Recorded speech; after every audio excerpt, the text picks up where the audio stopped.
9 News Plus weather, sponsored by Carrier Colorado. The future of home comfort is here. Happy Election Day. 9 News meteorologist Greg Perez here with an update to the forecast. A gorgeous day overall. There are no excuses to get out, or to not get out and vote, rather. Taking a live look over Boulder. Nothing but a bluebird afternoon is something we get to look forward to.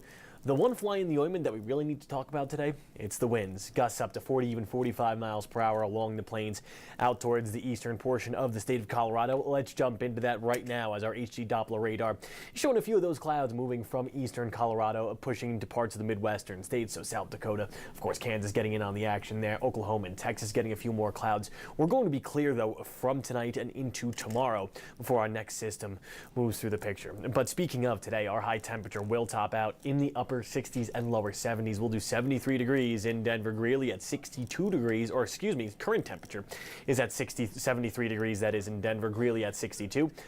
Lyman in the upper 60s and lower 70s. Same thing goes for Colorado Springs. But of course, our big story for today, it's the fire weather watch and the red flag warning that we have in effect. That lasts up until 5 o'clock this evening. Gusts up to 40 miles per hour are possible along with these red flag warnings.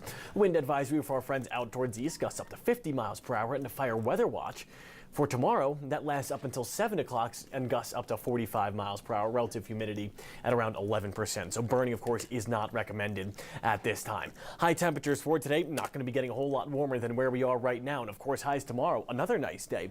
But you don't need to be a meteorologist to see where that cold front is. Areas to the west of the Front Range and the Rocky Mountain front, that's where areas are going to be on the chillier side. We're talking temperatures in the 40s and 50s. In those regions, Steamboat Springs, 49 degrees, Grand Junction at 55. Gunnison at 54. But check out what's going on out towards the east. In the middle to upper 70s. Burlington at 76 degrees. Yuma at 76. Lyman in the upper 60s and lower 70s. So if you can't get outside today, we have one more opportunity to get out and enjoy these conditions while they're going to be sticking around, because this is what we have coming our way. Another upper level low pressure system moves into the picture on Thursday, and that cold air influence from aloft, that's actually bringing a decent amount of cold air, not only in the upper elevations, but it's also going to seep down into the lower elevations as well. So as a result, temperatures are going to be much chillier for the second half of this week than we've been experiencing for the past couple of days. I mean, my goodness, yesterday in the 60s, today in the middle to lower 70s, tomorrow very similar situation, upper 60s and lower 70s, and then that upper level low pressure system just dives in from western Canada, pushes into the Rocky Mountain front, and as a result, temperatures are going to sink. And not only that, but areas in the mountains are actually under a winter weather advisory. So we have an upper level low pressure system and a cold front moving into the picture. That in turn is going to bring a little bit of snowfall for the Elkhead and Park Mountains, Park Mountains that is. And flat tops, 6 to 9 inches of snow possible with gusts up to 50 miles per hour. So that ranges from Steamboat Springs down through Aspen, just the east of Grand Junction, of course, Montrose, and just the north of Telluride. You guys are in the picture there, along with portions of the I-70 corridor. Timing of this storm, it's pushing a little bit later. So this is tomorrow morning between the 8 and 9 o'clock hours. Still clear, maybe a little bit of moisture out towards the west.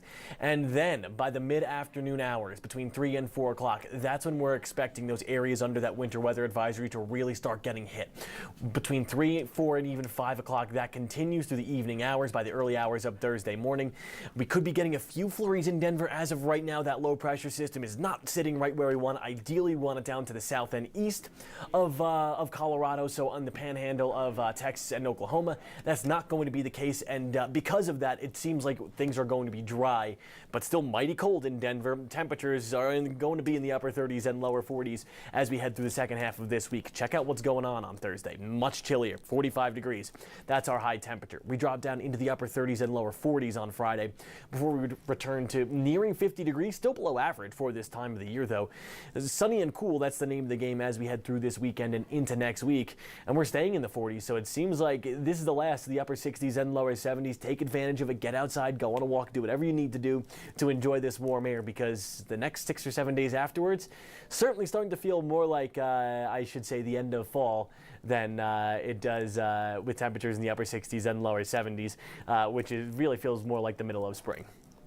So here we go. Get outside and enjoy, everyone. Have a great election day. Stay safe, everyone. Go cast those votes out. Enjoy today. Enjoy tomorrow. And then this Thursday and Friday is when Mother Nature flips the switch. All right, everyone, that's enough for me. Chief Meteorologist Kathy Sabin, she'll be on at 4 and 5.